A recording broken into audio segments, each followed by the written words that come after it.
Pick up your gear and open your chests. Throw on your armor and head out on a quest. Hey, hey, it's a brand new day. On the Sword Coast, your allies will help with blades and bows and magic as well. Hey, hey, heroes on their way, fighting forever against overwhelming odds, fighting together in favor of multiple gods. Idle champions of the forgotten realms, idle champions, adventure never ends. Idle champions, get you all out there. Idle champions, you will say again. Idle champions.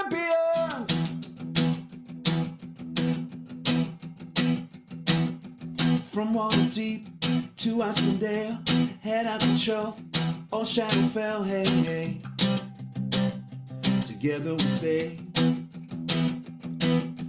Walk to the monsters, walk to the boss, walk to the right, it's never a loss. Hey, hey, bad guys to slay,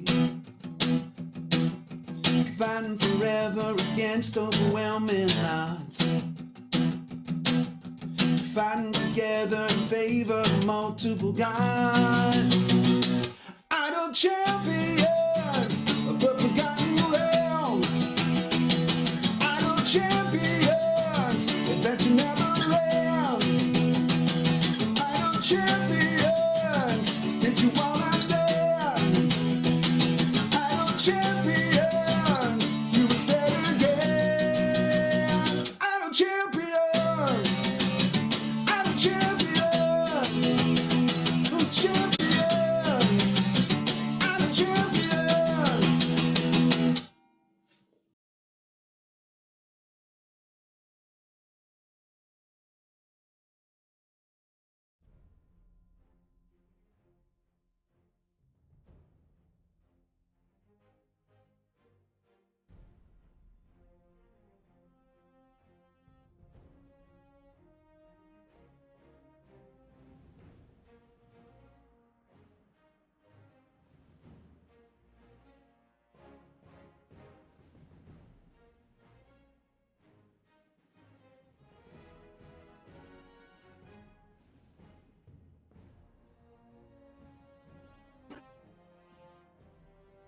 Heaven forbid people have to read on a Saturday morning. All right.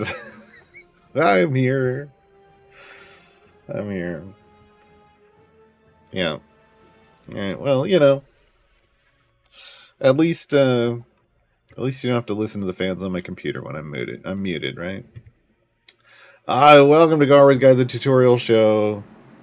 Gabe's in the production booth, grabbing questions. That's what you might have not heard at the beginning, but you could have seen because I have captions on my screen.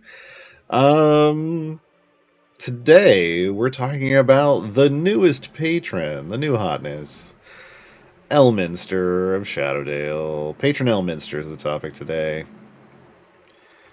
Yeah. So I mean, you know, we'll probably cover just, you know, a little bit of patrons in general, but I mean, you know, Elminster's the we haven't had a new patron in years, folks. We haven't had a new patron in years, so Elminster's kind of a big deal. If you have questions, like it says in chat, please put question colon. Although now I'm just realizing it just says question in all caps. Moobot leaves off the colon. But, you know, question colon and then your question. So we know it's for me, because otherwise we're just going to assume you're talking to chat. Otherwise we're just going to assume that you're talking to chat. Alright, I guess we're just going to dive right in. Hopefully people have lots of questions today, because, yeah. And hopefully I know what the answers are. We have 5 patrons in the game now. The first one you run into in the game is Mert the Moneylender, or should be. Vajra's next, Strahd, Zariel, and Elminster. And of course, as we like to refer to them, Daddy Mert, Mama Vajra, Uncle Strahd, Estranged Aunt Zariel, and Grandpa Elmo. Grandpa Elmo. So yeah. Patrons are basically a way for you. A little patron 101 here. Patrons are basically a way for you to do harder versions of regular variants. As you can see, there's nothing for me to do here in the Sword Coast. I've done it all, right? All of these variants are complete. But if I activate a patron, everything lights up green again. Because this is the game, folks. This literally is the game. I know there's adventures and variants for you to do, but even with 4 patrons, now we have 5, there is far more patron version of things for you to do than anything else. This is the puzzle. This is the extended puzzle portion of the game. You've got to figure out a way to do all this content again, but with different restrictions and, well, higher level area goals, an extended restriction that potentially gives you a whole different pool of champions to select from. And Elminster is right in that wheelhouse of a whole different pool of champions for you to choose from. The thing about Elminster is that he is unlike any of the others. He is really the late game patron. He is not someone you rush to unlock.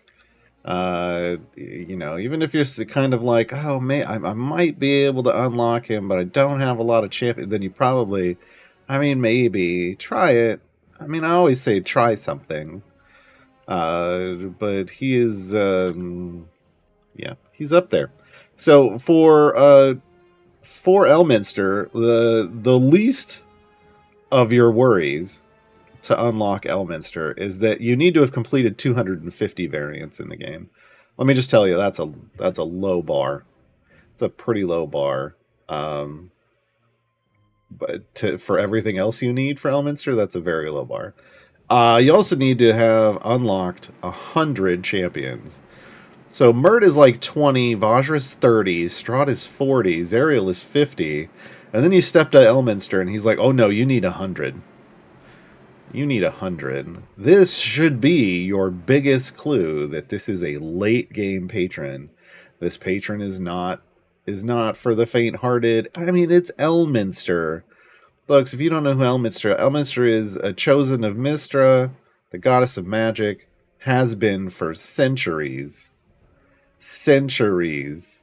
Known for meddling in just about everything, especially politics.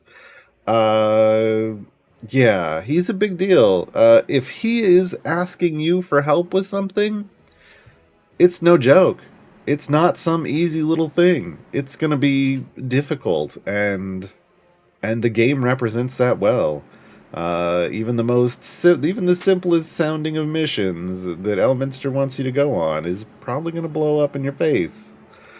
That's kind of how this works. Now, along with just meeting those minimum requirements to unlock Elminster, you also then need to show him that you have committed yourself to a lot of things via his basically gift that you're giving him. You need to give 100,000 gems. 100,000 gems. It's a lot of gems, but late game, no problem, right? This is the thing. If you have to scrounge for some of these costs, maybe you're not the late game that Elminster needs you to be, right?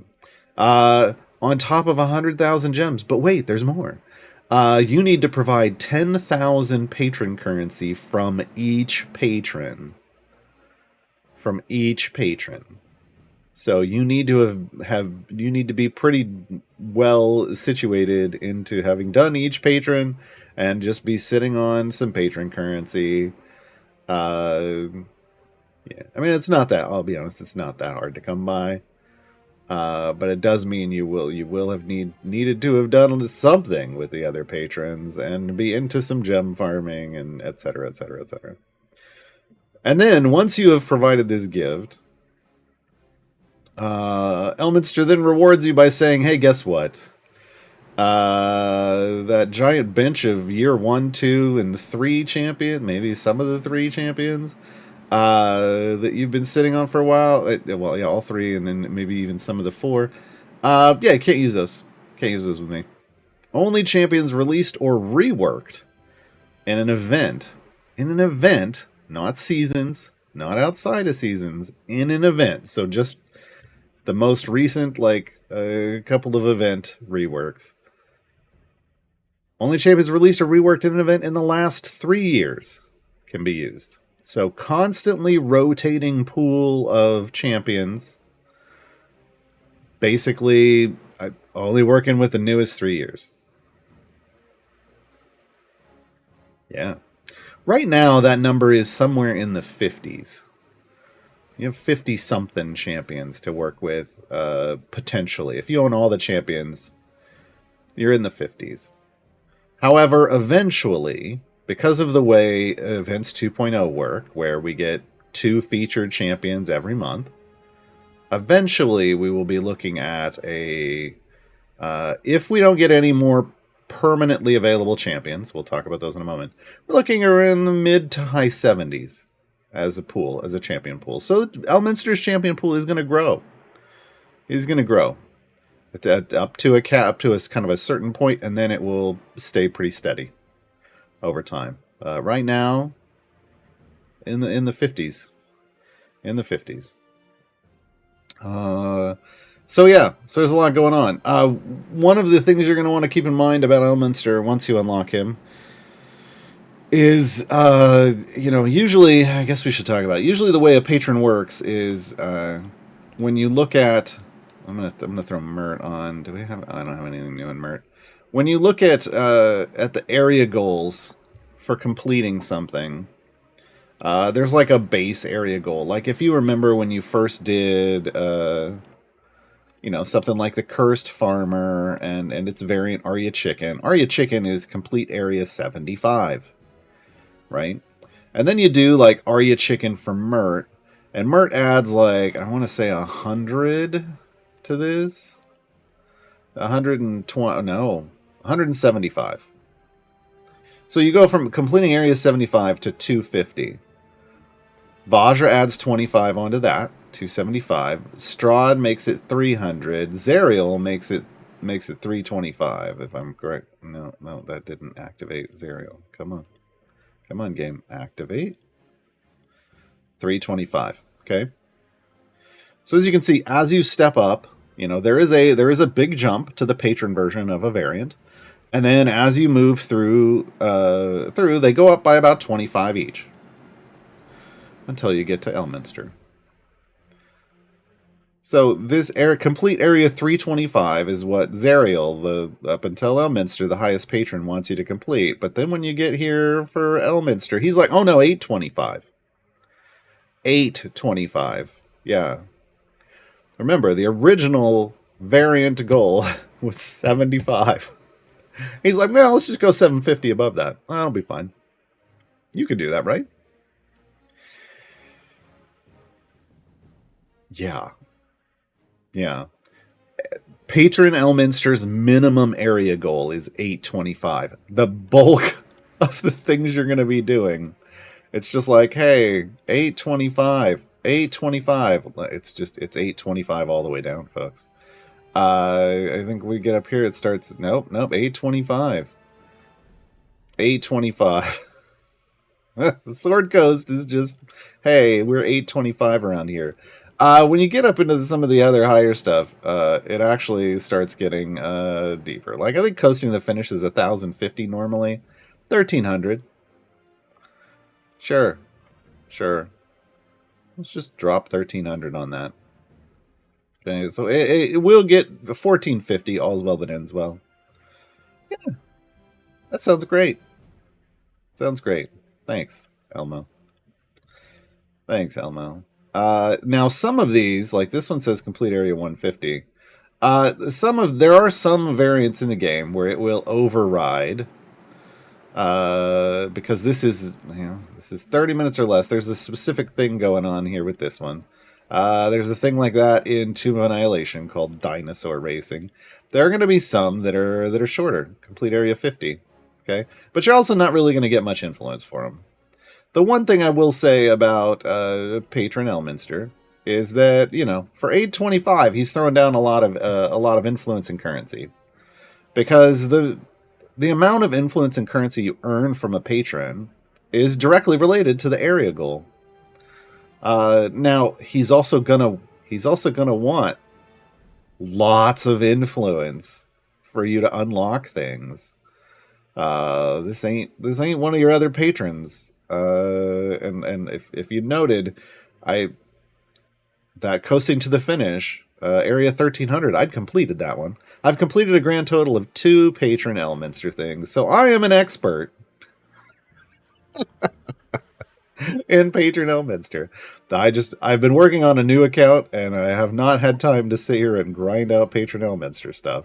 But look, folks, as daunting as this might sound to a lot of people, there are multiple people in this community that have already done every Patron Elminster variant. Every single one of them.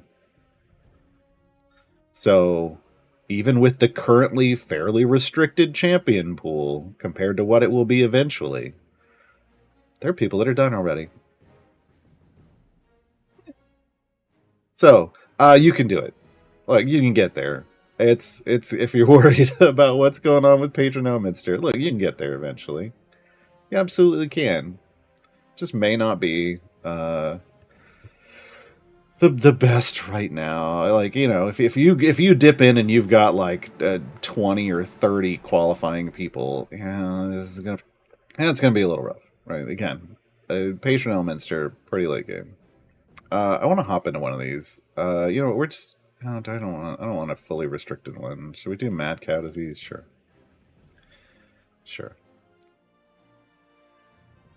So I'm just gonna put a clicker on the field. Hey, it's Quinavar. All right, let's look at what's going on here. So, Elminster Almar is a powerful wizard hailing from the city of Shadowdale. Legends of his adventures and studies are known across the Sword Coast. He has witnessed centuries of history, and his vast knowledge makes him a guiding force throughout all of Faerun. Yeah. So I've completed 2 of these. There's a 396 currently available. I've earned a good chunk of influence already, but it doesn't really matter. So look, I did 2 variants. I earned E12-ish influence, right? That got me down into tier 6. Normally, that much influence would get you, all of it. All of it. Pretty much. It gets you to tier 6 in Elminster, and I'm only on the left-hand side. I only boosted local stuff, so it would make it easier for me to do more Patron Elminster stuff. But, it does go all the way down to tier 11. We'll go over what these are in a bit. You get the standard shop. I will say the champions that are available in Elminster are very specific. As you can see, there's a Dark Mage Dungeon Master, which is let's take me to the shop. Yeah. So here's the Dungeon Master. What it doesn't show you is Uni, because remember, Dungeon Master comes with Uni the Unicorn, and Uni's freaky. This, fine. Uni? No thanks. I'm like, I don't need that in my life. Uni's a little freaky. I forgot to buy my time gate pieces. Did I totally? Look, folks, one of the very first things you want to unlock a patron for is to get your time gate piece every week. Oops. Oh, god dang it. They got me. I accidentally bought a potion of specialization. I hate myself now. And then your Modron component chest. And I forgot to do that this week, so I'm glad we did this today.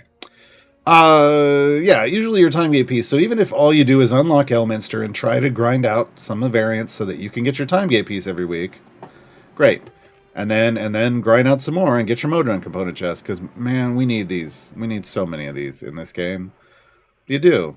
On my new account, all I've done so far is get my time gate piece every week. I do have Modrons available, but I haven't wanted to actually grind out what I need yet. I know it's going to be easy for me to do at a certain point, and so I will get my Modron component chests. But as of yesterday, I finally unlocked Dragon Bait. That's how long it's. But I have Mert and Vajra unlocked, and now I just unlocked Dragon Bait. So the kind of the path through the new game has changed a little bit, and I'm trying to get my priorities in check. I have some patron variants to do, but we'll see if I can get. I'll do the math maybe later today on whether it's time to pause for the cause. But then you get into, just like everyone else, you get into, so the first kind of part is always going to be the same. But then we get down here, and the champions, as you can see, there's also a Feywild Dungeon Master skin, much cooler, Uni the Unicorn. There's the Dark Urge skin. And you might be going, what does this got to do with Elminster?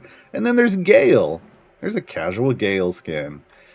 The thing these three champions have in common is they will always be able to do Patron Elminster variants, regardless of how long they've been in the game. Because the Dungeon Master can go in any adventure or variant in the game. Period. Dark Urge can go in any adventure or variant in the game. Period. They will always be available for Elminster. Gale will always be able to do Elminster stuff. That's Gale's passive is, hey, chosen a mister myself. I hang out with Elmo. Look, let's go. This is always going to be a thing. So this is why these are the three champions that are featured for Elminster in his shop, because these three champions will always be able to be used with Elminster. There's a feat for the Dungeon Master. You get your Potion of Polish. There's another feat. This one for a Gale. This is kind of how this always works, but this one's interesting. This is a feat for Gale that actually changes his alignment to neutral good. Normally Gale's neutral. Because it changes their alignment, it then should qualify them for Mert the Moneylender, which normally they wouldn't qualify for. So a patron feat that lets them qualify for another patron. Which makes sense, because Elminster and Mert are friends. So you work with Elminster a while, and he goes, you know what, Mert, this guy's not too bad. This guy's not too bad. Go ahead and let him work for you. Yeah.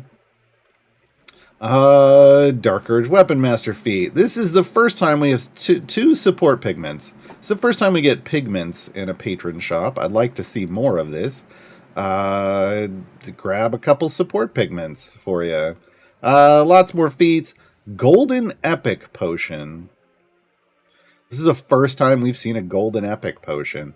In the past, what they've just done is put very specific Golden Epics in the shop. Instead, they're like, hey, here's a potion. Put it anywhere you want. And then they put... the Familiar was actually up higher on this list, but I bought it already. There is a Familiar. There's always a Familiar in the patrons' shops. So it's down at the bottom because I purchased it. So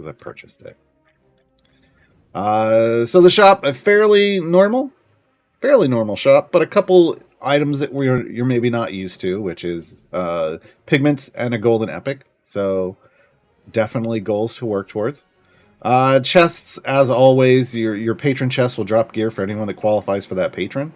So just remember, this is a moving target. The neat thing about these patron chests is it's the only patron chests in the game that aren't going to drop gear for your core 12 champions, which is always a problem. It's not a problem, but it's one of those things I try to avoid getting opening patron chests. It's like too many of them early on, because I'm trying to get my champions full epic. But let's be honest, when you get to Elminster, your champions should be full epic, except for the new ones. The ones you still have to acquire past 100 that lets you qualify. So Elminster can help you gear up any of the newer ones, right? Any of the ones that are available in the last 3 years or reworked. So kind of a friendlier, almost, I feel, patron chest, but it takes a while to get here. Takes a while to get here. Challenges are nothing that you're not used to already, except because Elminster's has a rotating champion pool. You will see a different requirement for the champions. Instead of specifically named champions, I mean, there are some, like here's Dungeon Master. If you have Dungeon Master, it will name Dungeon Master. But otherwise, it goes, hey, 125 areas with a champion with a magic base attack as your bud setting DPS. And then it's super flexible. I like this. I almost wish there was more of this in here. Instead of some of these named quests that are like for named champions, and then multiple patrons want the same one. This is fantastic. This is fantastic. But you're going to see a lot of the other same things, like undead and fey, and kill a bunch of bosses, and you know. But you know, you may see a Dungeon Master if you have Dungeon Master. If you don't, it won't show up. It'll be a generic. Or you may see Gale or the Dark Urge, right? But otherwise, it's going to be just, you know, generic champions like this. Magic-based attacks, something generic like that. So pretty straightforward patron challenges. Perks. Let's just go ahead and reset these. What does it say? Spent 8. Sandy, please. Sandy, please. When I hit reset, I want all of it back. That's an interesting bug. I'm not going to worry about 8 influence, but yeah. So just like the other patrons, there's 11 tiers here. And you get local and global. Just as a refresher, local means when you have Patron Elminster activated. So in this variant, Mad Cow Disease, this is Elminster's Mad Cow Disease. That's usually how we refer to it when we talk about what we're doing. You put the patron in front and the variant right after. The locals are only going to apply when you have Elminster activated. So the local side has larger buffs, and it's what you kind of want to lean into by resetting. Lean into when you're trying to do a patron stuff, because you want all of the biggest bonuses you can get. Global is even when you don't have them activated, it'll work. It'll work when they're activated, but it'll also work when they're not. And these are going to be the smaller values, okay? So let's take a quick look here. Tier 1, increase the damage of all champions by 100%. There's 10 of these. So you just take the number times the percent, because each time you purchase it, it's going to go up, right? 300, 400, 500, okay? On your behalf, damage of all champions by 10%. So right here, we see the difference. You know, a tenth of the boost, but it's everywhere, right? Elminster's Grace. So you tend to start off fairly generic. Also, keep in mind, C&E's kind of design process of these isn't that as you go down they get better. It's just more bonuses, more bonuses, more bonuses. Roughly similar bonuses. Just stacking more roughly similar bonuses. So it can feel a little rough. Like I have not finished all of these because I look at these values and I'm like, not worth my time for how much work it takes to grind out some of these bottom tiers. So, you know, you figure out what's worth it to you, and you figure out what you want to pick up and go with that. All right, tier 2, Elminster's Grace. Increase the damage of all champions by 0.25%. Gaarawarr, I thought you said these were big. For each Elminster variant completed. Oh, stacking additively. So, this is one, the more you do, the bigger the value gets. So the more of a bonus you're going to get. Kind of neat. Kind of neat. Chance of redemption as a global. Increase the damage of champions with a total ability score of 78 or lower. So basically those that new kind of low stat champions, they're going to give them a boost. Tier 3, Trust in the Weave. Increase the damage of champions with a magic base attack. So this tells you right here, obviously Elminster leans into, for completing his variants, magic users. Makes sense. Chosen a Mistra, right? Chosen a Mistra. Sage's Sanctuary increases the health of all champions by 1% for every 50 areas completed in the current adventure, stacking multiplicatively. So the further you go in an adventure, the more health your party is going to get. I'm going to tell you right now, this is a double-edged sword. Most of the time, yeah, more health. Fantastic. Some of the time, oh god, why am I dying so fast? All right. That second one is the one you want to keep in mind for this, and the reset button can help you. You can just reset and get rid of it and buy around it. You can actively buy these 2 tiers, then get this, and then move on to these, and completely not have to put a point in this at all. Why is that? There are variants in this game that do damage to you based off your maximum health. And in those variants, you don't want to pop health potions. You don't usually want more than 1 tank that has health share, and you definitely don't want percentage-based health boost based off how far you're going, because they'll kill you super fast. So keep in mind, this is one that sometimes you're going to want, and most of the time, this is going to be fantastic for survivability for tanks. And anyone, because it doesn't say just for tanks. The rest of the time, in those situations, just know if you're doing trials and you get that percentage health damage thing, come in here and turn this off. Okay. Tier 4, Enigmatic Assembly. Increases the damage of all champions by 20% for each unique affiliation in the formation. Does stack additively, so isn't going to get outrageously strong.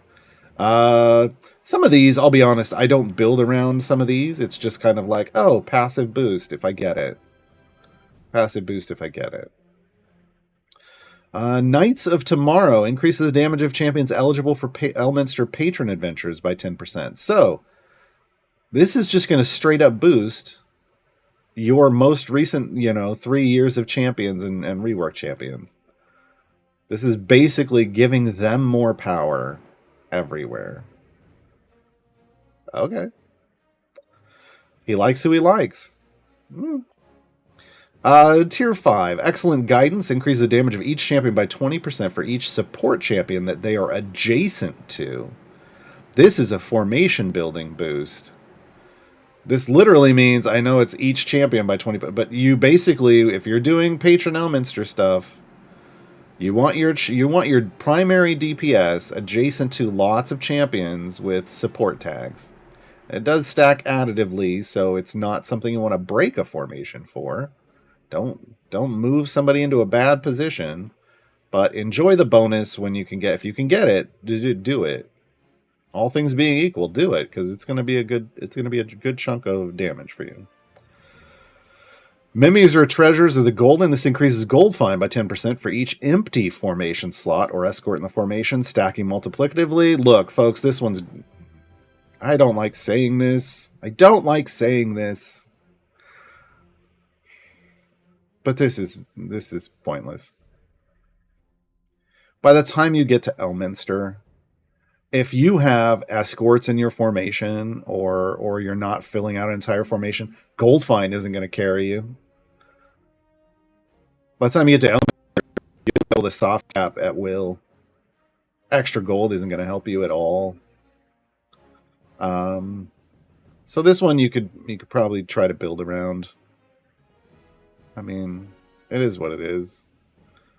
There are going to be situations where, there could be a combination thing where, hey, you've got Desmond in and you're getting a lot of damage, and maybe, I doubt you're going to then push to 2,000 in gold farm. But if you could, then maybe you'd want this one, but it's really not that big of a deal.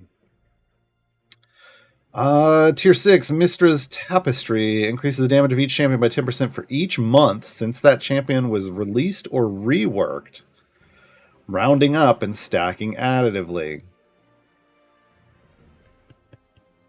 So this is Elminster walking a fine line. They want the most recent champions, but they actually are leaning in to the ones that are on their way out. They're going to give them a lot of damage. Oh, okay. Okay. I see what you're doing there. So, you know, you might want, if you, when you get down to tier 6, you might want to look at the damage of the DPS that are the ones that are going to be leaving soon. Such a weird thing. And no, we don't really, the game doesn't tell us that. We need some information in, I think, in the new collection screen. For Patron Elminster, we need ticking clocks. And I'll tell you what I mean. Let's go into the new. Oh, well, that was achievements. So here's the patron screen. If you click on Elminster, you get like what's his shop stuff, and you get this stuff. But I want to be able to scroll this whole thing down and have a vision of basically like this. That's like champions that qualify. I'd like this for all the patrons. But here, we not only want this information, we need a little timer that tells us how long until those champions are no longer eligible for Elminster. More information, great. We don't have to sit here and make up our own spreadsheets and figure out who's falling off when. It'd be awesome. It'd be awesome, Cianine, when you get a moment. The global trust in yourself, increase the damage of all champions with no affiliation.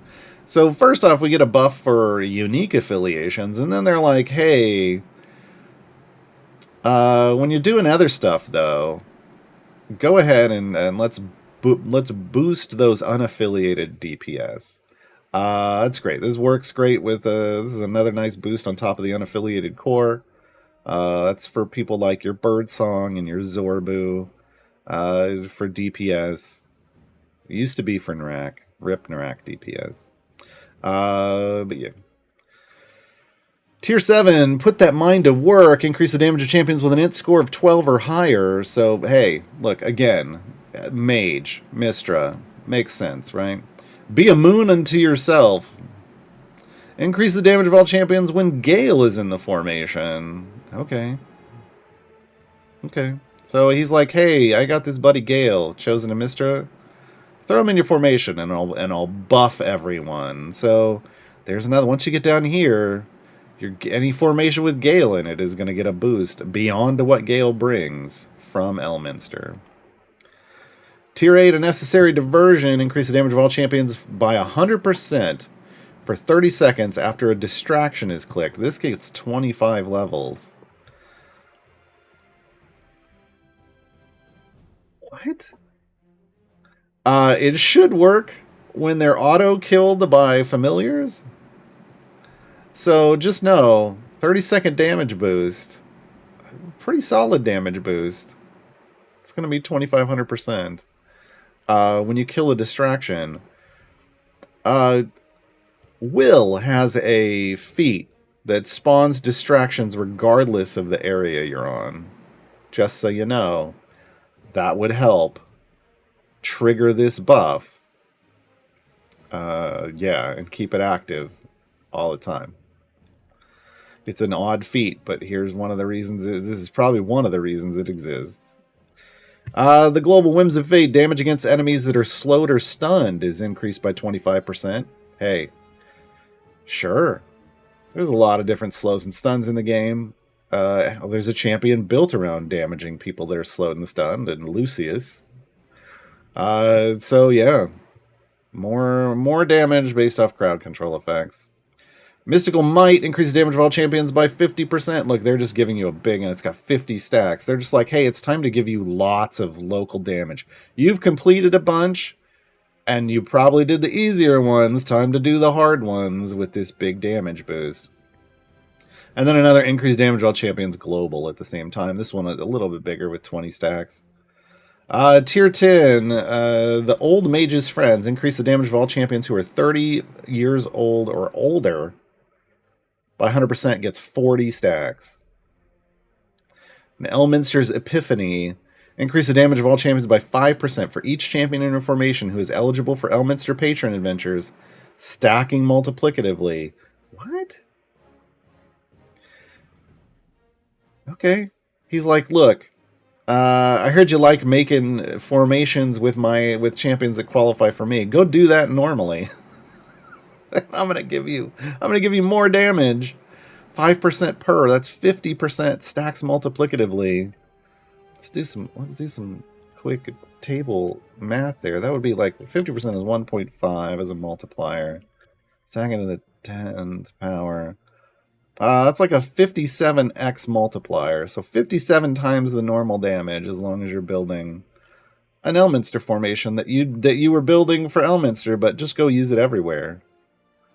Basically, he's like, hey, lean in to the newest 3 years, and I'll reward you.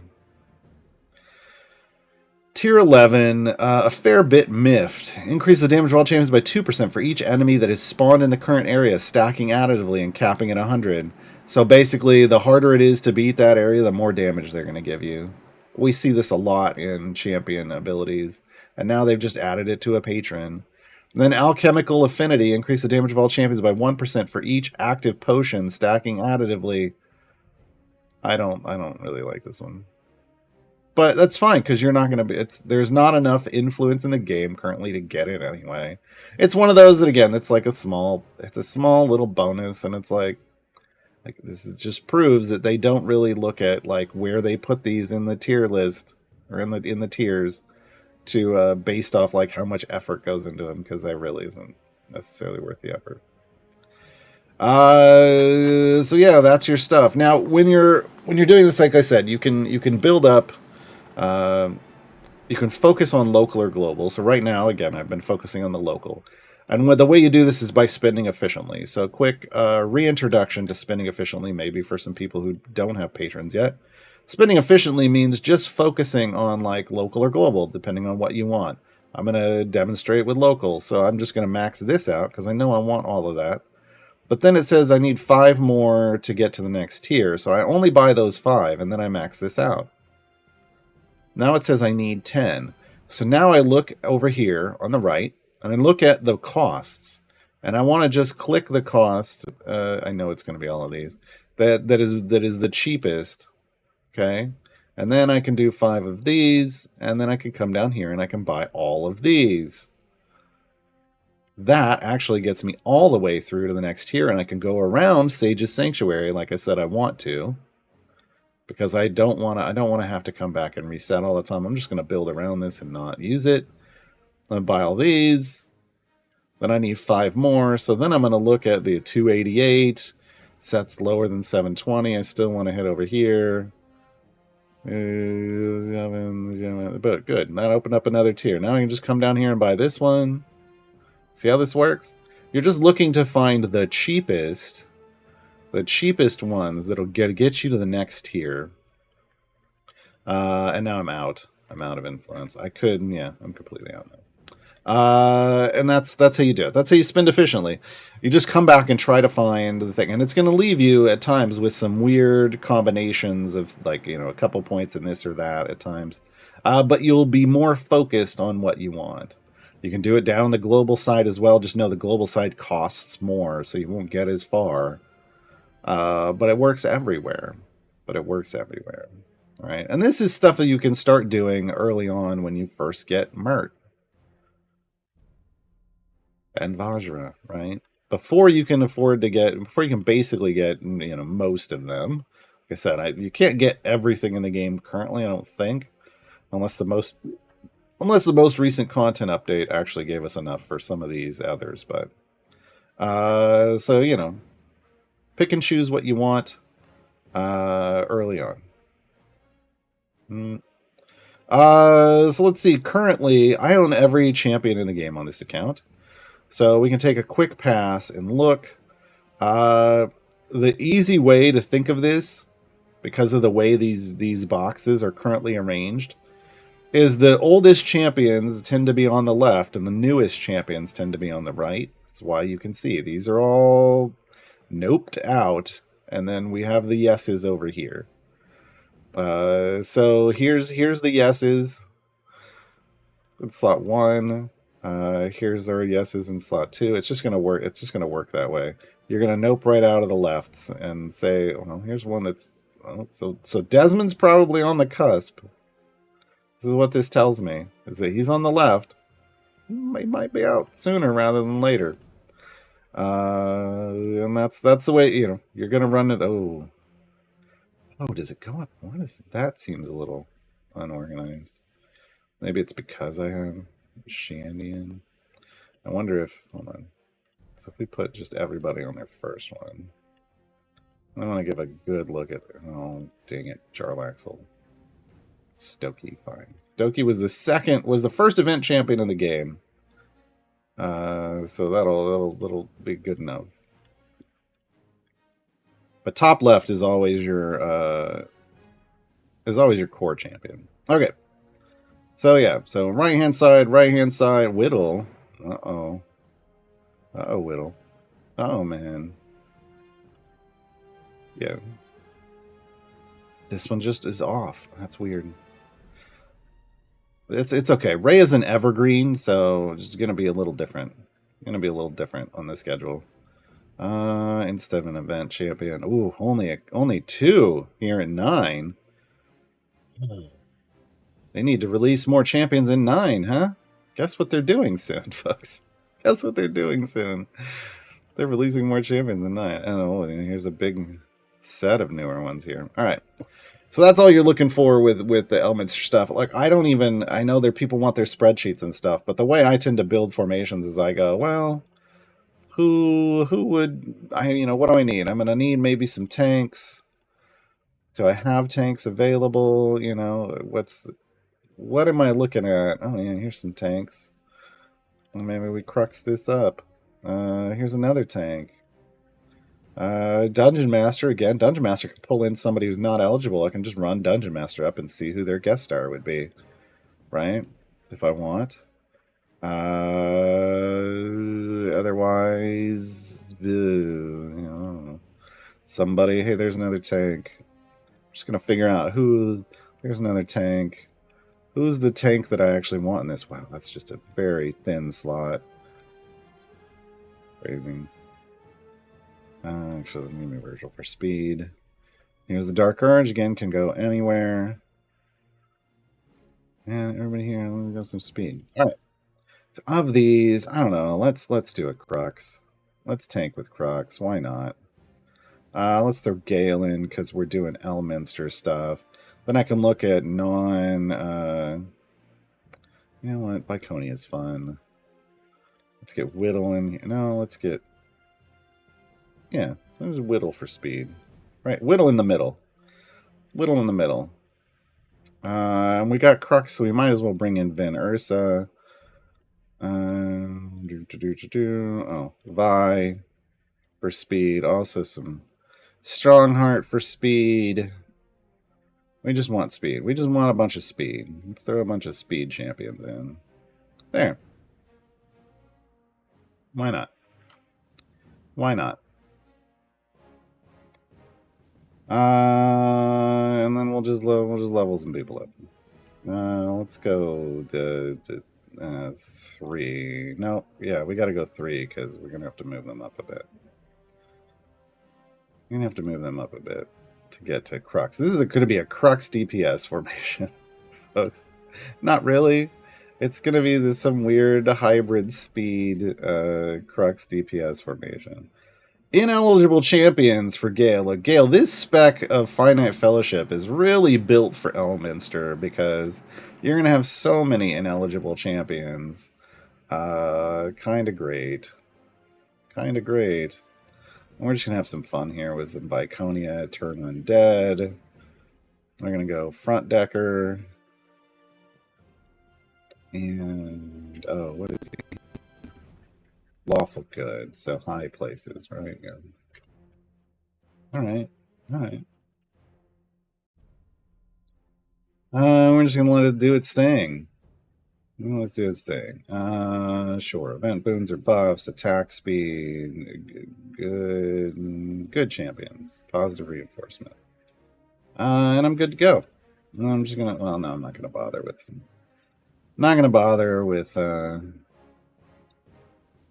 With speed. I'll finish this off stream.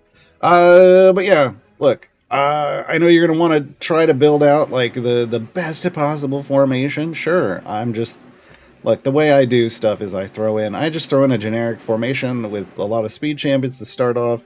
And when it stops moving, then I'll come in and mess with it. But more often than not, it ends up finishing the variant. So there will be times where you need to pause and build out the most optimal formation to try to complete something. But not always. Sometimes you can just throw together a generic hodgepodge of speed champions and some fun champions and complete an adventure or a variant, even for Elminster. And that's okay. That's okay. So, let's see. We got about, we only got like 9 questions in the document so far. But we're going to go ahead and take our musical interlude. If you have questions from me, if there's something you were like, you need to talk about. Oh, I know what we were going to talk about. I'm going to do it before the break. But if you have other questions about maybe you think I forgot something, or there's something you want to know that I didn't talk about, definitely throw it in here. Just know, if you're like, what's the best formation for Elminster? I'm going to go, I don't know. You got to figure that out yourself. Because you do.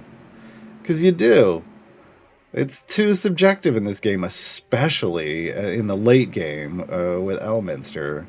And it's going to rotate all the time. So you really got to build that foundational knowledge of learning how to build a formation. Because that's what this game is about.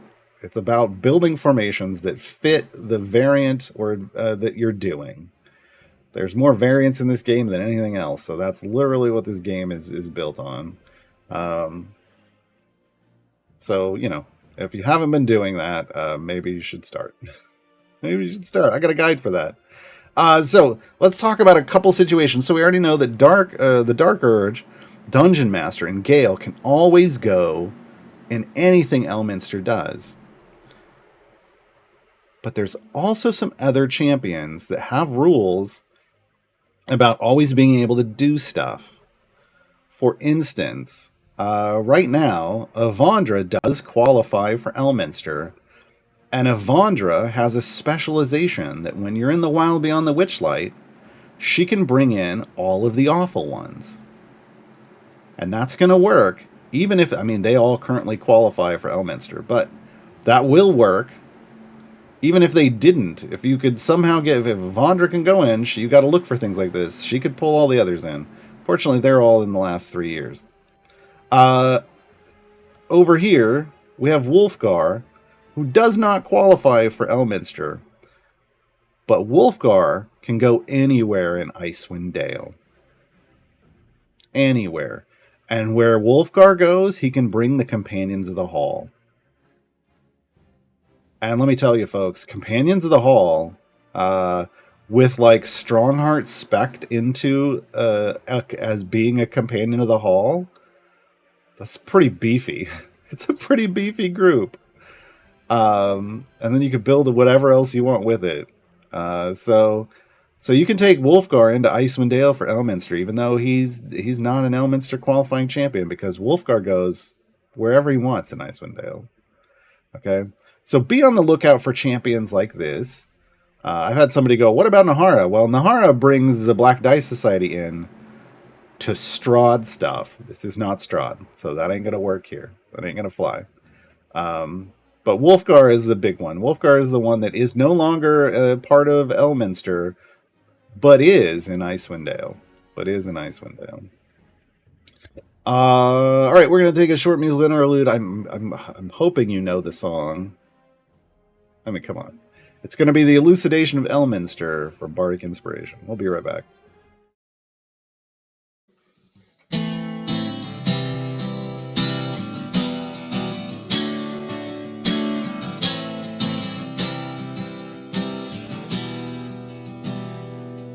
It was on the day the dragon came. I saw him standing there, being as long as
And we're back, everybody.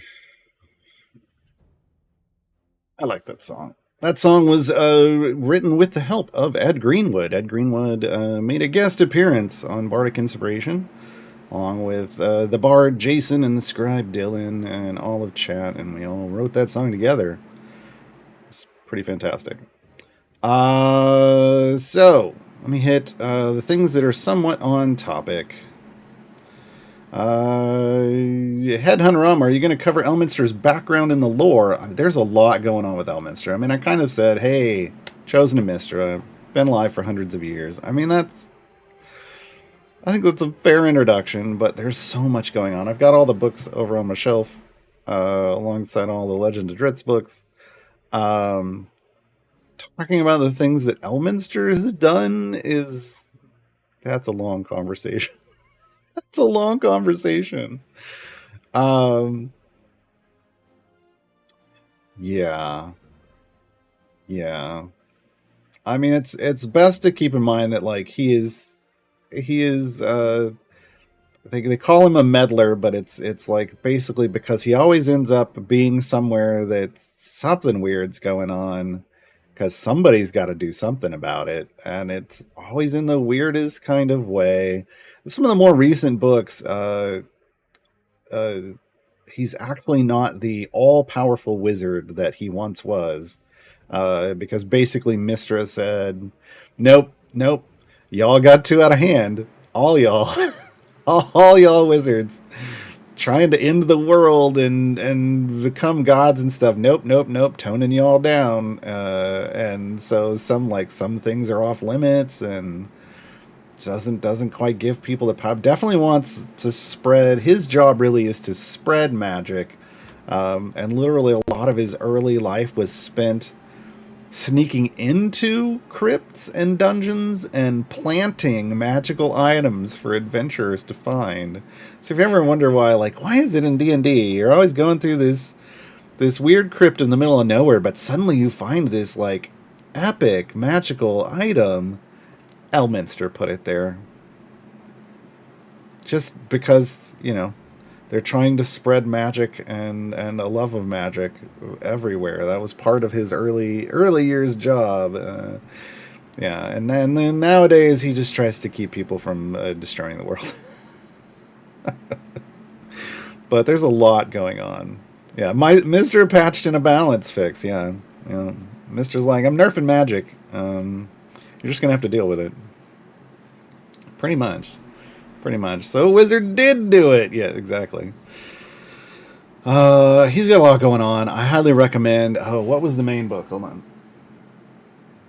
The first Elminster book is great, which talks about like how like his early years. Man, it's so good. Yeah, he spends a lot of time living as a woman. Because he had to be hidden. Elminster is a prince, and when he was younger, when his kingdom still existed, people couldn't it was a problem if people had known he was alive. To keep him alive, Mistra hid him by turning him into a woman, so that everybody'd think he was dead. So yeah. Florine, best speed champion. So if that doesn't get you into, and this book was written a long time ago. If that doesn't get you like being like, wait, what? Elminster was like a rogue, like Elminster spec'd rogue before he ever spec'd wizard. Yeah. So lots of cool stuff in Elminster's background. Florian asks, what are the best speed champions for an Elminster speed run? Well, I mean, I threw out some here. You got Thalora. Thalora could rush you, right? Obviously, these are fine. BBEG is probably better than Nahara here. Well, because I have the feet, BBEG would be better than Nahara here. You have Dynahair. Keep in mind, BBEG, as long as any of the awful ones qualify for Elminster variant, BBEG can go as well. Nothing here. Nothing here. Remember, Dadius is early on, but he just got a rework, so he's going to show up for people. Nothing here. Ooh, nope. Nope. Nope. Virgil. Nope. And Vi. So, yeah, I mean, we've pretty much got a solid speed team in at the moment. Solid speed team in at the moment. But, you know, keep in mind, if you have the absolute adversaries, Lae'zel with a bunch of tadpoles is a speed team. And some of these champions, yeah, like Virgil wouldn't work well with that. Vi would work well with that, but Will's in that slot. Like reduction, like Lae'zel wants very specific things. She wants enemy spawn speed. Thalora would work with the rush, but Gale's in that slot. So I mean, yeah. We got another champion coming soon. If you haven't heard, Diana from the Saturday Morning Squad is arriving in slot 9. Slot 9. And Grama over here in slot 3. The third ever event champion. The blog was off by 1, like, see any math. Off by 1 error. Grama is the reworked champion. But we are getting a speed champion in 9 and a unique speed champion. Diana's going to speed up these area transitions, this black wipe. And she has item support for that. So Diana going to be interesting. We'll see how much that changes the game. Super interesting. Both of these will arrive Wednesday, May 1st, with the Great Modron March event. So 4 days, 1 hour is the timer down here, tells me.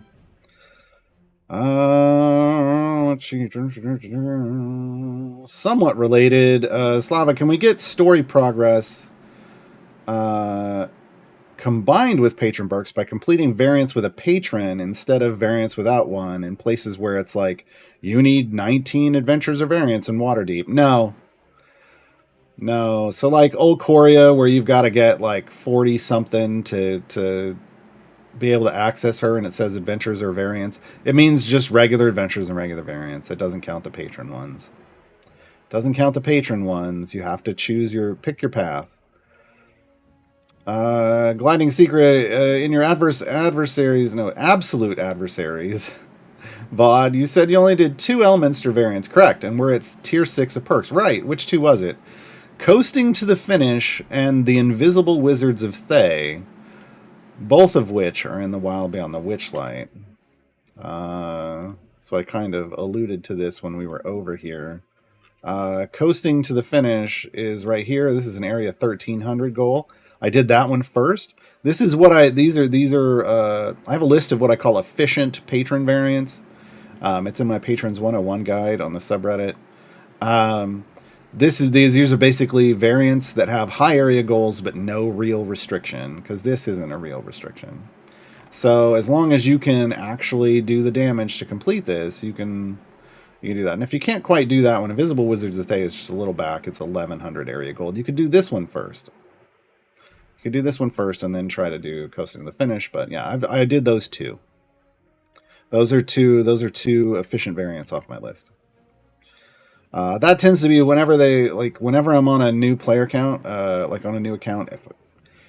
When I want to start doing patron stuff, I only do those, because anything else I'm grinding. Anything else that I'm really grinding through some kind of a restriction. So if I can focus on the efficient ones, I want to do that. There aren't efficient ones everywhere though, so you do have to grind a bit, or a little bit early on, but not too much. I don't get heavily into trying to do patron stuff until I can get some of these efficient variants done. The biggest bulk of them is in Baldur's Gate. That's a place where I'm usually like, hey, that's where you want to really stop and get some patron progress across all your patrons, is when you get into Baldur's Gate. But there's a couple before that. There's one in the Tomb. There's one in Tomb. I think that's... The rest aren't quite what we would call efficient variants, but there are some others that you can do before that, like in Tomb and in Waterdeep, that aren't horrible. But yeah. Moses Crowder, what's the max amount of perks you can earn for Elmo? I have no idea because I've only done 2 variants. You might want to see what these people who have done almost all of them found. I think it's probably, I don't know. I mean, you're going to get down into the higher tiers, but I don't know. The thing is they made the newer tiers specifically so that that you couldn't do them all yet. And they've done this in the past with Patron as they added new tiers as well. Because basically they know, hey, we're going to be adding more content to the game. So eventually you'll get there. And eventually it'll be super easy because some of the higher area stuff is going to be good too.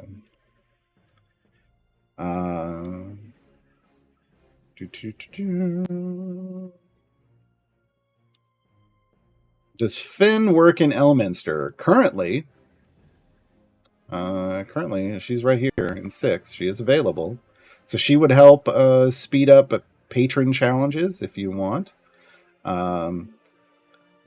It's definitely a mid-game. I find Finn more of like once you have either a lot of patrons or when you're trying to do them manually, she's going to help you race through them quicker.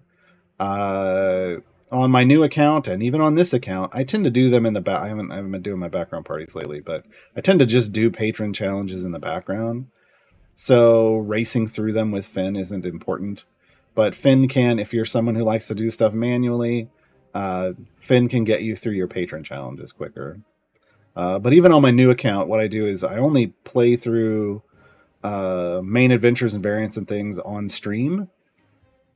And then at night, I basically go offline with it, doing Modron automated loops to like area 30 in a patron free play. And then I get gems and patron currency just for completing the free play areas. And I get patron currency from completing challenges too. And I don't have to actually spend time doing it, like my actual time doing it. Is the box on the Patron Shop to hide unavailable items new? No, it's always been there, but some people just never notice. Hide unavailable items. And what that is going to do is, like, if I've bought, like, that Timegate piece, it's unavailable. It's just going to get rid of it. And because I bought all the other one-off stuff, then it only really becomes, it shows me patrons. I don't use it because I want to be able to see everything. Yeah. Allergies. But yeah, it's there.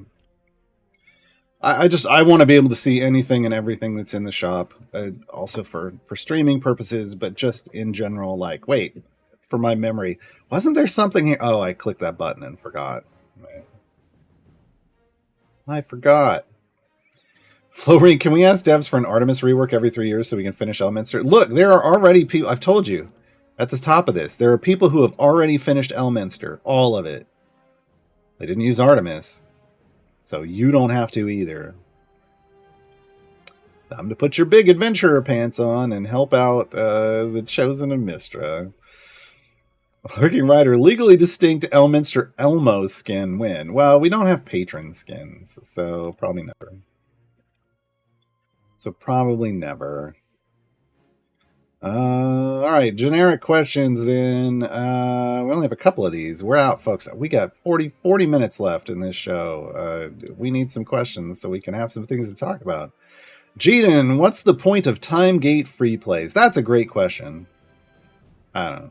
No, so here's the thing. When you do a Timegate, I'm going to go hop into one. This is my natural Timegate weekend. Everybody's geared up, so I choose the lowest item level person. So we're going to do a Farita Timegate this weekend. So this is what the Timegates currently look like. This first would reward you the champion if I didn't have her already. You get 2 adventures. You get a variant, and the variant could be any of the tier 1 variants. So area goal 75, 125, or 175. If you come into these adventures and you don't push and get a lot of favor, but you think, well, I could do, and you get like the 175 one, and then you hop into the 175 variant and it wrecks you, you can then hop into a free play where you're going to get Mistress Favor, and you can do a deep push for favor and then come back and complete the variant. alternately, if when you were if you were in doing these and you didn't necessarily go as far as you wanted to earn lots of favor or to get silver chests, because every unique 100 areas that you go in a time gate, so meeting 100 for the first time, meeting 200 for the first time, 300, etc., silver chest drops. So that's how you get silver chests out of time gates. So if you thought, well, I got to in here, I didn't quite have the favor to get to 500. I hit 475. But I know now, because of that favor, I could probably get to 500 easy. You could always hop in and do a quick run and grab another silver chest. So there's a couple reasons for free plays, but the primary thing is, like, I like to treat the first adventure as just getting a base amount of favor, so I don't go super deep. I usually go time based. So I do it for a specific amount of time, grab that favor, then I hop into the area 75 goal adventure, and that's the one where I would do a deep run if I were going to do a deep run. And then I do the variant, and the moment I complete the variant, like the moment it reaches the area goal, then I'm out. And at that point, I close the time gate. That's the way I do it. So I like to just use that second adventure to get whatever favor and silver chests I plan on getting from the thing, after just getting a base amount of favor from the first one.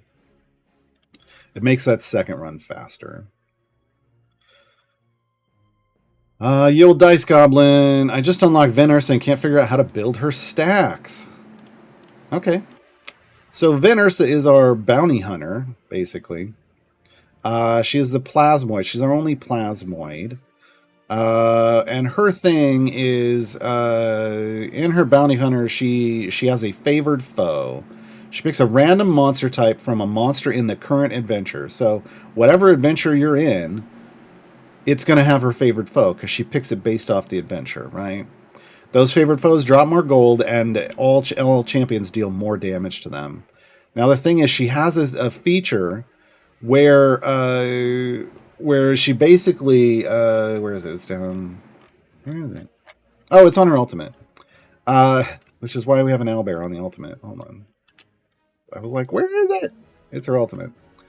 When she shoots an enemy, with her ultimate, there's a 20% chance, so 1 in 5, that she scores a crit. And if she crits on an enemy that isn't her favored foe, it becomes her favored foe. So let's say there's 7 different enemy types in an adventure. Well, no, let's do a real world example. Let me come over here, because it tracks. Bounty hunter. Her favored foe is humanoid. There are 5 total types of enemies in here, and the ones we aren't a favored foe of are beasts, fiends, monstrosities, and oozes. If I crit on her ult on a beast moves up here and becomes a favored foe. The same with fiend, monstrosity, and ooze. You want this. You want this to happen, because then Vicious Vantage increases the effect of your specialization choices for each favored foe she has, stacking multiplicatively, and buffs apply to the pre-stack multiplier. That's right, Venersa mops. But right now I only have 1 favorite foe, so I'm not even getting a credit for that, which is why I have the familiar on the ultimate, hoping beyond hope to crit on something that isn't already her favorite foe. It would probably help to just park on a level. Like, here, let's just go back. Let's just go back here. These are beasts. We got Viconia creating some undead versions. Let's get Viconia out. She's preventing some of this. But the next time the ult fires for Venersa, once it crits on this level where we've got lots of beasts, then beasts will move up here, and I will get another stack down here. Okay. That's what you're looking for. Venus has also got this thing where, like, if you use bounty contracts, she actually gets stronger, which is great. We used to be like, no, don't ever do that. But now you keep your event tokens in your inventory. So now you can pop bounty contracts on a run with Venus. Yeah, go for it. Lurking Riders. So we've got Icewind Dale and now Shadow Dale. I mean, not now. I mean, there's lots of... Shadow Dale's always been around. How many multiversal variants of Dale are there in the Forgotten? There's a lot of Dales. The Dales are a place. Like, that's just a kind of a description. So, there's going to be a lot. And when do we get Chip and Dale and the other Rescue Rangers? That's never going to happen. That's never going to happen. RCP, is there a way to see how many patron credits you have on hand to spend in their shop? Sure. Right here, Sigils of Elminster, Symbols of Zariel. It's the bottom number here underneath. When you're in the shop, it actually, yeah, you're gonna just want to look down here. It's their symbol, but it's right here. It's right here. So you have the numbers here. If you're out on the map screen, it shows the same information, but it's right here at the top left. That's your currency. Ruby coins, symbols of Vajra, Barovian coins, symbol of Zariel, sigil of Elminster. Always there. Always watching. Wait. Shadow Lemon, when we save a formation for a time gate or event, do the saves automatically delete themselves at the end? No. No, because, and here's the thing, when you save it in a time gate or an event, they're available in both places, because when you're doing a time gate, you're basically doing that champion's event again, and vice versa. If you saved it in an event, if you do a time gate for that champion, it'll be available. So, yeah, save your formations. Just remember that if you did it a long time ago, you might need to update it with whatever the new hotness is, right? Sometimes I do a time gate for someone I haven't time gated in a long time, and I look at the formation, and I'm like, oh, this was years ago. This was years ago. Because it's just missing like so many speed champions and the good it's like maybe it's an Iraq DPS, which isn't even a thing anymore. Yeah. So no, those save and they're saved forever until you delete them. Aggie Jess, what's your favorite part of the game? Whew. I mean, I like these for the puzzle aspects. I like it when there's a really good puzzle, like when it's basically there's a variant that is really challenging to defeat, not because you need a lot of damage, but because you have to build, like, you have to think about multiple aspects of formation building. So, for instance, my favorite variant in the game is Asoriel's Resolve, and I just got to do it yesterday on the new account. It made me so happy. And I achieved a personal milestone that I've wanted for so long, because I make new accounts like every year. And whenever I get to Soriel's Resolve, I try to challenge myself a little more each time. And like in the past, I was like, I really wanted to try to do it with all core and evergreen champions. Like, basically your core and hitch is kind of what I was trying to do in the past and couldn't do it. And I was like, well, what's the minimum? Like, if I could only bring in one event champion, what would it be? And Krull. Krull is a big one for that. So is Corazon. But yesterday, we had the most favor I've ever gone into Asoriel's Resolve with. That I just accrued fairly naturally. I mean, I did deep pushes, but we got super good deep pushes in. So I challenged myself, can I now do it with all core champions and hitch?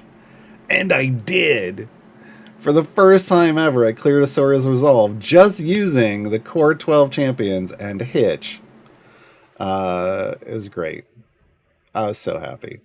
So I love those because, like, Asoriel's Resolve is a perfect example of one that you need to think about a variety of different things. It isn't just like, hey, I need to get a ton of damage, because you can get a ton of damage, and then Valindra absolutely wrecks you. When you get to her, she just AoEs your whole party and you fall over.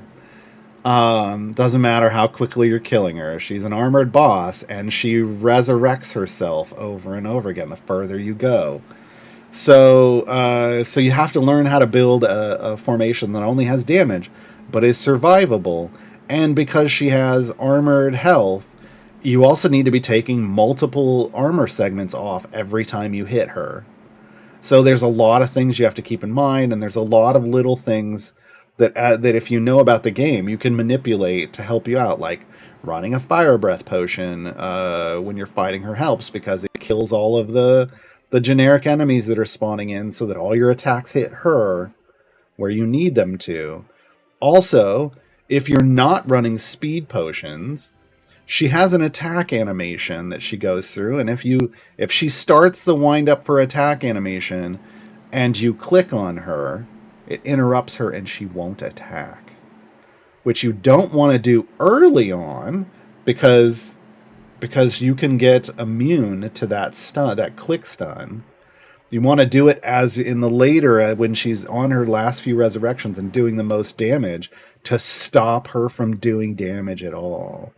I wasn't able to use that because we were running a speed potion, but that is a functional thing that you can do. It's harder to do on her, honestly, because the familiars will click on her once every 5 seconds, and you need a familiar out, at least one, to kill off all those ads. So it's a little harder there, but that is a thing to keep in mind. They taught us in the tutorial that you can click on ranged enemies and magic counts and interrupt their attack. And that works on bosses. It worked in Caddy alone, for me, to help get Caddy through higher levels without a tank. And it has the potential for Valendra. But nowadays we also have lots of new champion effects and abilities that can help in fights like that, and you got to keep those in mind as well. Like Narak, if you can keep Narak in stacks, that's the same question. That's the same question. If you can keep Narak in key stacks, he can just stun Valendra over and over again, right? So that kind of figuring out, like, all the little things that can help you get past super challenging variants, that's my favorite part of the game. Loopy79, do you know if the devs ever got around to fixing Venersa so that crit feats, champ abilities will actually increase the crit chance of her ultimate? Probably not, because it literally just says here she has a 20% chance to score a critical hit, and the enemy becomes a favored foe if she crits.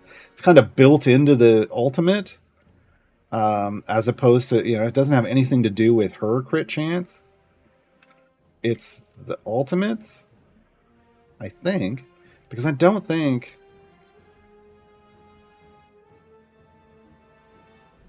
Yeah, this is... Because even if I take those crit feats out, yeah, it's still 20% chance. So it's built into the ultimate. It doesn't really have anything to do with her actual crit chance. So they'd have to change that, and I don't know if they're gonna. Oh, did we crit, by the way?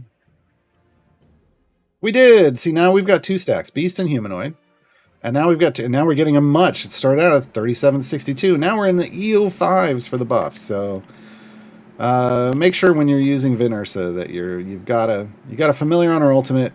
You don't necessarily want to be killing everything instantly with, like, click and fire breath for that part, but you can always wait to do that later on. I don't necessarily need to do it right now.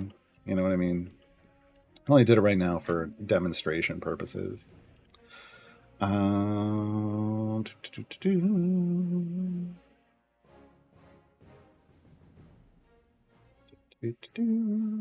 Rough Rider, what were your hot takes from the latest dev insights? Wow. Folks, if you don't know, Dev Insights is a stream on Thursdays on this channel where Justin and David, the co-founders of Codename Entertainment, designer, developer, designer, of Idle Champions, take questions from chat and answer them or not as to their whim. I mean, there's always more questions than you can get through on any kind of stream. Yeah, let me see. I do a write up of these, a live write up. But I don't always note everything. I just kind of note the things that I find interesting in my Discord channel. So we got some cool updates. Like they said, we got clarity that healing pigments, which we got our first one with Penelope last event. those will work to boost temporary HP shields. So when you have someone like Antreus, who has a healing tag and thus could get a healing pigment, when they place their shields out, the healing pigment will boost their shields. So that was good to know. That was good to know.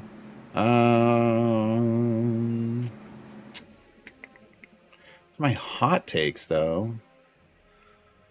Hmm.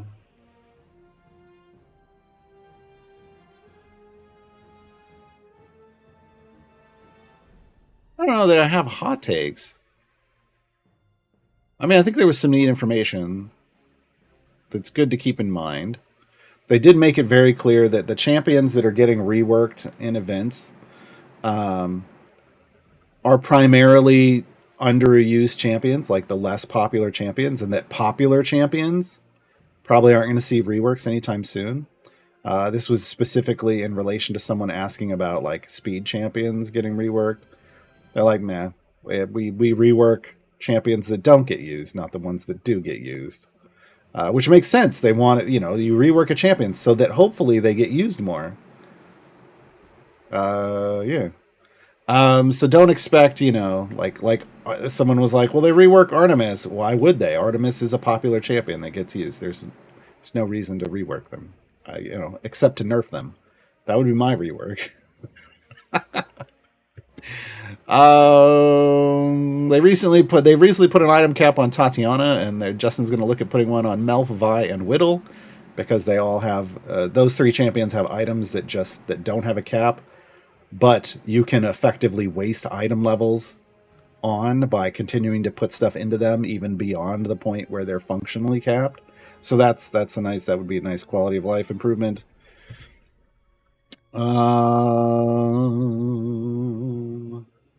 They did say they don't really know how they're going to give us new Modron cores yet.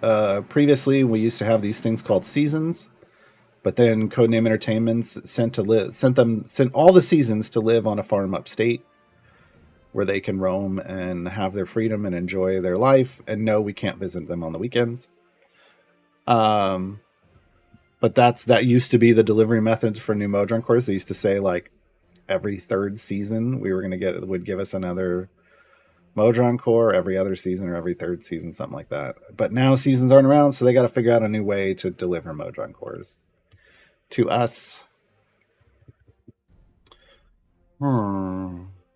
They talked about something that they called a bench builder, and I must have missed the description of what that is, but I think it's basically, I think what they're talking about is a way to kind of build a formation without actually loading them in and then load it in.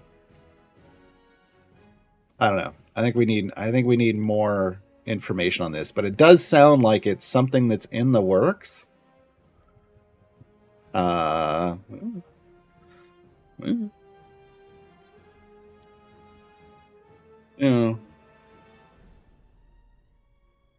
know. I tend to just when I do my write ups, I post up kind of the cool new information, as opposed to like, I don't necessarily go into hot takes. This is the type of wild speculation we need on CD official streams. Forget actual information. Look, they asked. I'm just trying to give them information. Look, here's the thing. There's VODs of that show up. Go watch it. But I mean, like, I don't know. There are times when I have hot takes. I guess maybe this most recent Dev Insights, I don't know that I had any. I don't know that any of sometimes the answers are frustrating, right? I get it. I mean, sometimes they frustrate me. I don't know that any of them were super frustrating this time around. Yeah.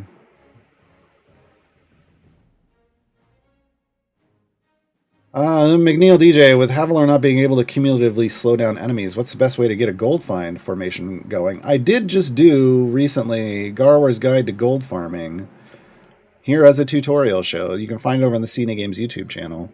So first off, Havilar's Slow did not exist when Azaka farming started. So for those people who were like, Azaka farming's dead, Uh, yeah. Okay, Chicken Little. No, it's not.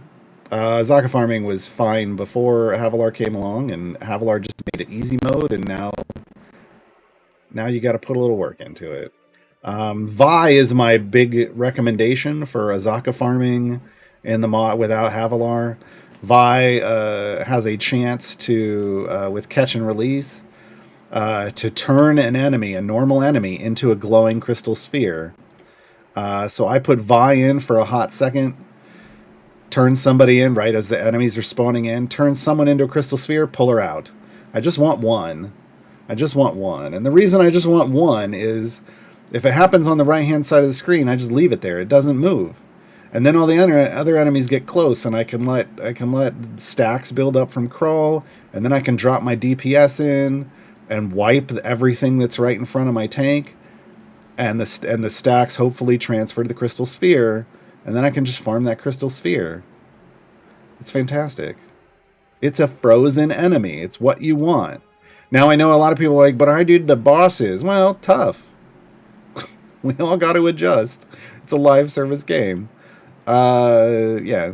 I never did the boss farming. I always just did the enemy trash mob farming. So to me, nothing changed. Now, if you don't want to go through all of that, nowadays there are a lot of fantastic gold find boosting champions that just boost this number up here in the top left, right? To give you a large gold find number. What I do, and I even do now on my new account, is I have a pushing formation that I will save into one of my hotkey slots down here at the bottom left. And then I will build a gold find formation. So just that super high gold find percentage formation. And I will hotkey that into one of the other slots.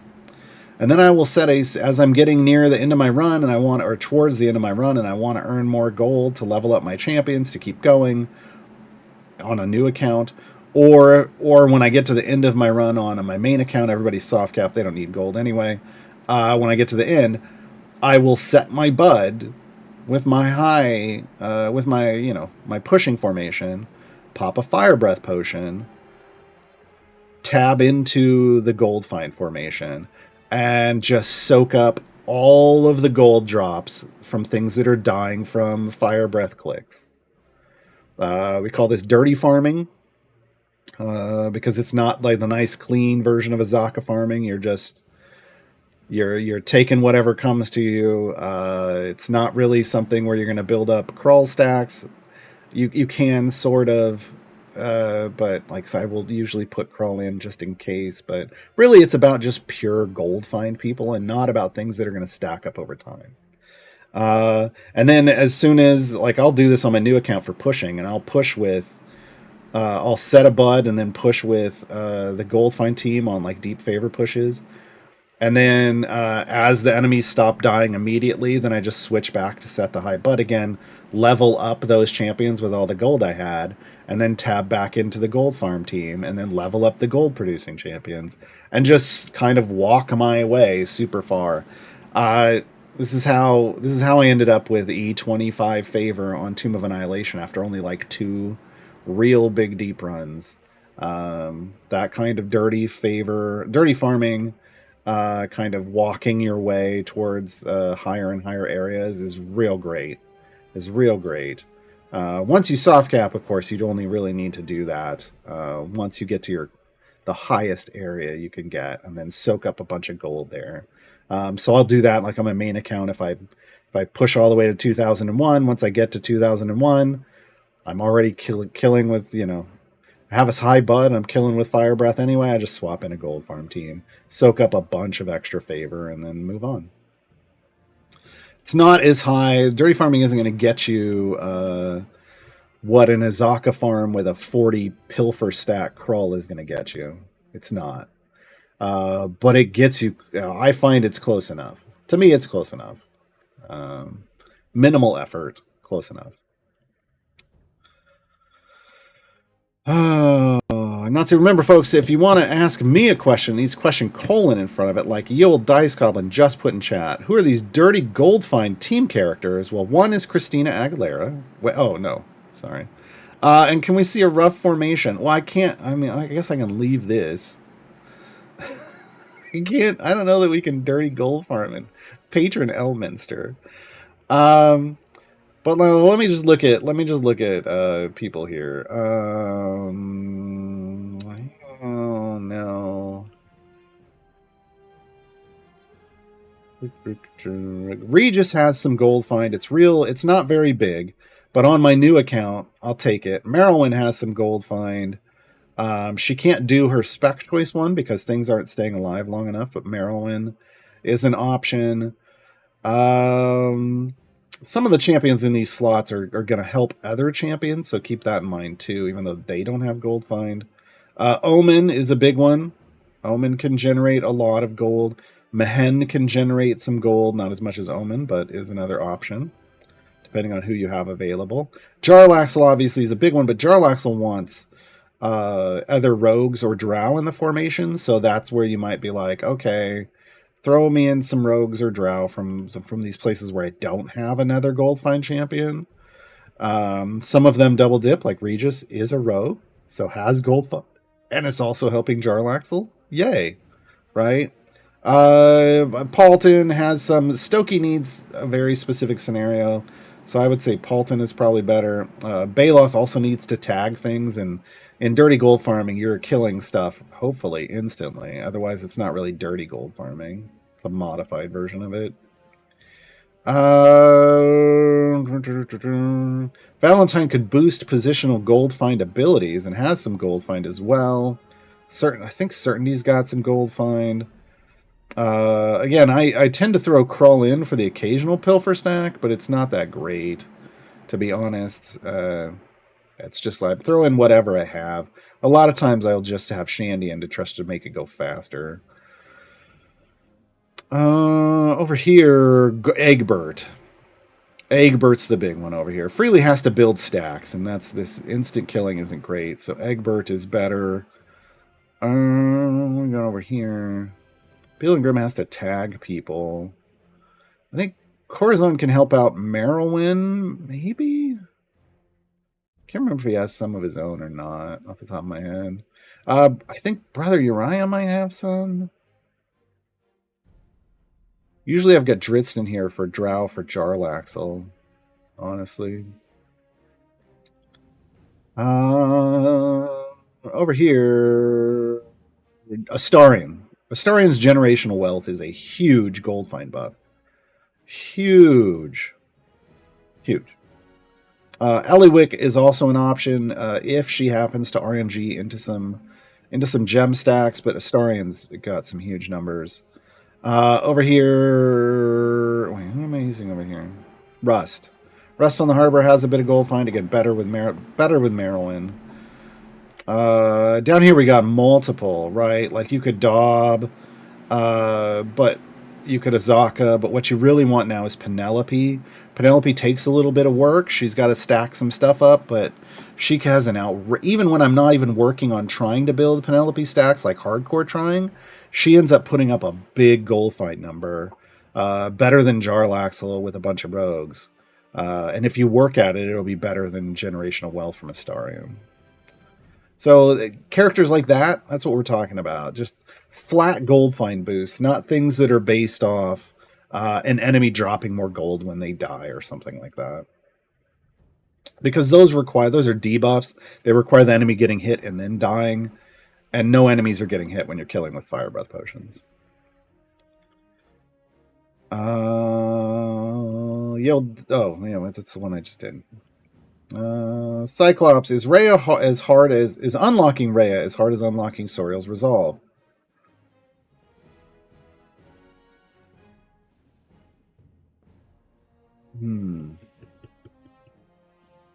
It's a different type of challenge, and it goes in the other way. So whereas Soriel's Resolve, you need to build a combination platter, right? Like you need survivability, damage, multiple armor chunk. Rhea is about instant death. For Rhea, you need to kill everything immediately. And in fact, the key to beating Rhea is unless you just overpower it, is understanding that you don't actually need tanks. I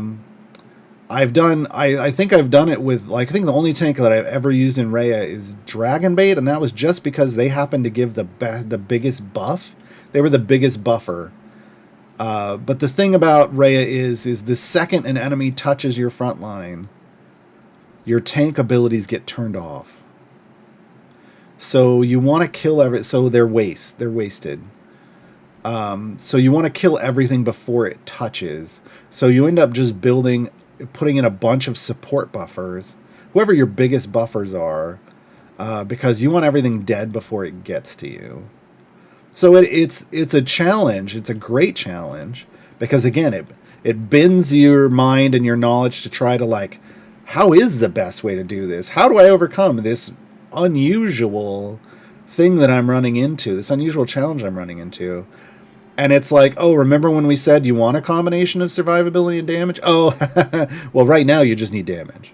Like, you have to. It's teaching you again that you need to tune your formation to the needs of the variant itself. So if you were failing it and you had tanks in, maybe don't have tanks in. It's really about building just pure damage.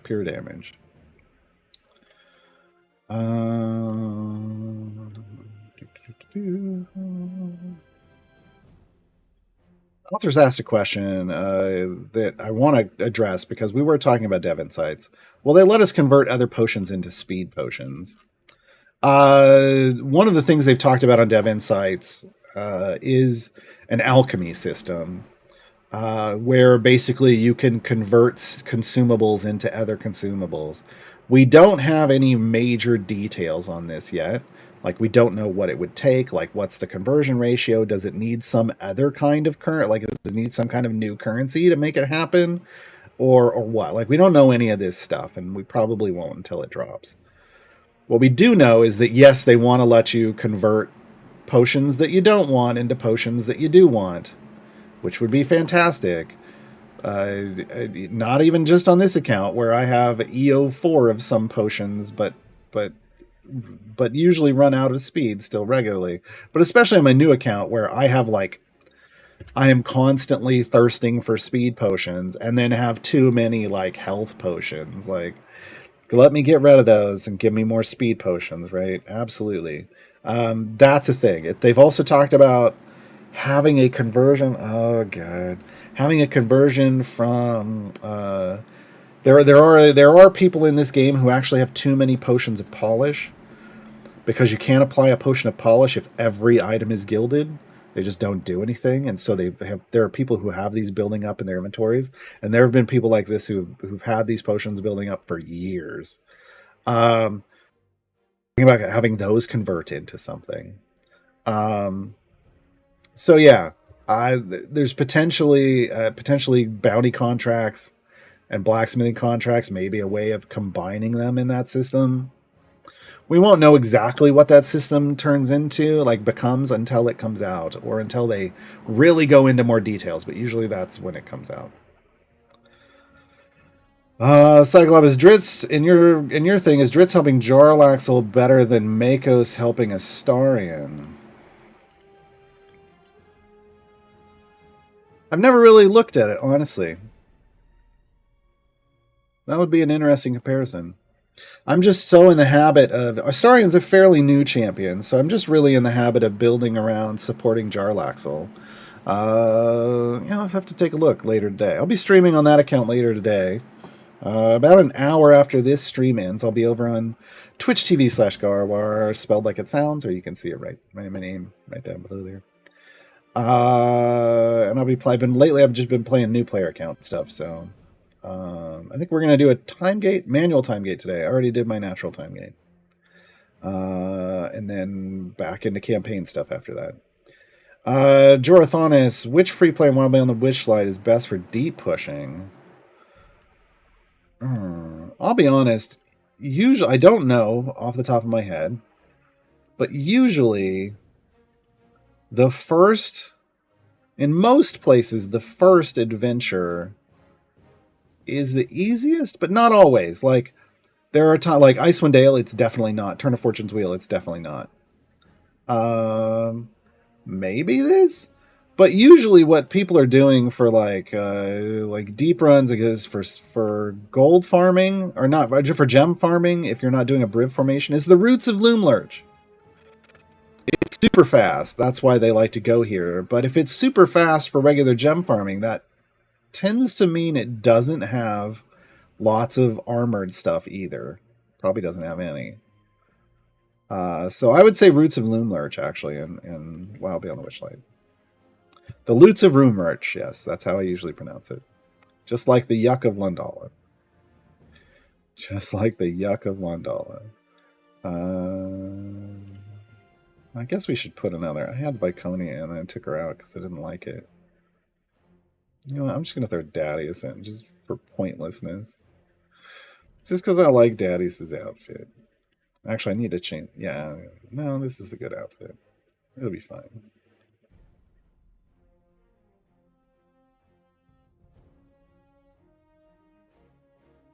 There's hit base, that's fine. Hit based are easy to get through. Armored is the stuff you don't want for a deep push. Althras, only Shandy and Human have the speed effect and they max out at 1.6. What? Oh, you're talking about like game speed, like functions like a speed potion. Shandy functions like a speed potion. Human has a feat that will make them function like a speed potion. If you're using them together, yeah, that's probably correct. But remember, if you use other speed potions, or you have the speed core, like the potion-like node in the speed core, that's going to change the numbers too, right? They all multiply against each other. So, yeah, but currently those two champions are the only ones that have functionality like a speed potion.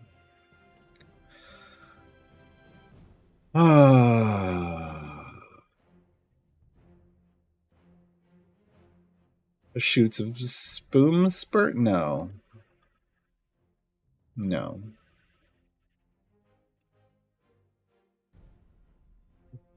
Let's see. Did we get another stack over here? We did. We got humanoids. Now I got 3 stacks for this. Look, now we're up to EO6. Vicious Vantage.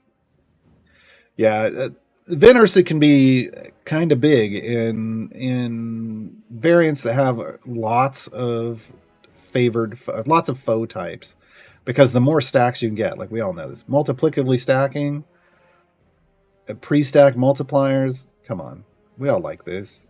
We all like this. In fact, I need to put more item levels into Venursa. I only have 200-ish. On mops, I like to get them to 1,000. Another target I need to get up.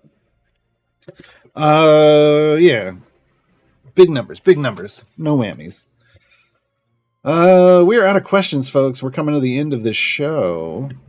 If you have a last minute one, throw it in, but we got to get out of here. So I'm going to say my thanks now. Thanks to you for asking all the questions. Thanks to Gabe for grabbing all the questions. Again, if you like hanging out with me, you want to hang out with the rest of my fantastic community, click my name in chat there, toss me a follow. I'll be live in a little over an hour. We play other games over there occasionally too, but lately we've just been working on this new player account. And then I upload all of these little VODs of each adventure and variant that we do up to YouTube, named for that. So if people ever run into troubles, they can at least hop over to YouTube and find a version of that. See what kind of situation I was working with. Obviously, as you get into more event champions, it's really just about finding the best formation for you personally. But whenever we run into challenges, I'd like to talk about like tips and tricks for getting by them as well. Question: what's for lunch? Saturdays I tend to go get a burrito, fries, and churros, and root beer, of course. That's like my Saturday special. Yay! Which YouTube champ? Chorathon is. Gaarawarr, spelled like it sounds. Mine. These videos, the tutorial shows, you can find past tutorial shows over on the C&E Games YouTube channel. But if you want like my new player free to play playthrough, it's basically a free to play walkthrough playlist. It's over on my YouTube channel. I also have VODs of other games that we've played through. I'm told basically most of my community loves my Dave the Diver. There's a Dave the Diver playlist over there. Yeah. Plume Bob, to forge up legendary stuff, I know you have to run lots of trials for the Tiamat scales. Correct. To get the required favor, do I just do deep runs of easy adventures in the various campaigns? So, I mean, yeah, you need to do deep favor runs. And we were talking about this. I talked about this on Thursday. You want to do what we call a forge run, which basically means you do a super deep run in a campaign that you need favor for. And when you get to the end of the run, don't stop. Like, what you want to then do is come over, do your show 11 legendary levels. Let's say we did it in Torm. Then come to Torm and find the gear that you want to level up for your pushing group, because you want to start with like your main pushing group for trials. I'm all over the place here for reasons, but find your main pushing groups for trials and level up to whatever your goal. Try to level them up, and then when you can't level up anymore, when you burn through all your favor, you reset. You reset the adventure, and guess what? Because you just did a deep push there, you should have earned at least as much or more favor than you did before. So when you reset, you just have it all back. It's like you were just there. It's great. Don't just come in here on the random and start upgrading stuff and burning your favor off. Make sure it's only in a forge run. Only in a forge run. I'm going to set this up with some speed and fire breath to finish this off while I go get lunch. And last question before we're out of here. What's the song we're going out on? I don't remember. Hold on. Oh. Okay. The song we're going out on is I Love Waterdeep, because, look, Elminster hangs out there a lot. Like, a lot.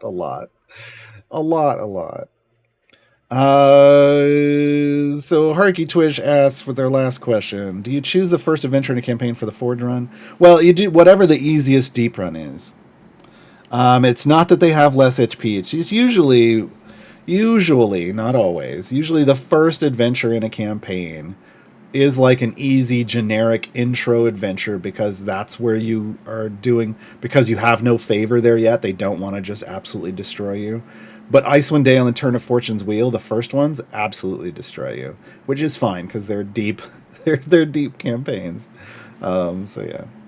All right, we're on our way out. Thanks for hanging out. Enjoy I Love Waterdeep from Bardic Inspiration. From Baldur's Gate. No, that would be a song about Baldur's Gate, Gaarawarr. Jeez.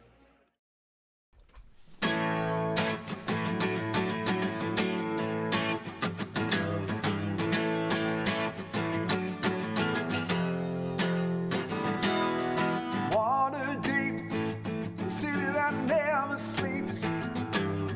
Waterdeep, the crown of the north. Waterdeep, seek the treasure beneath. Waterdeep, don't find what you were.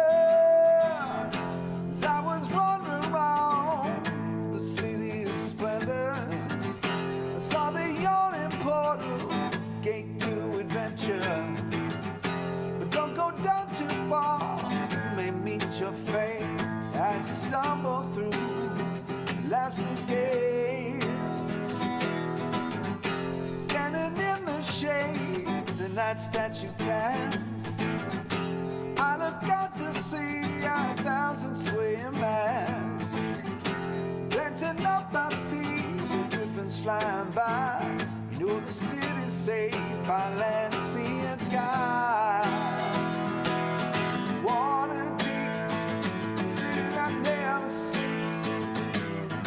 Waterdeep, the crown of the north.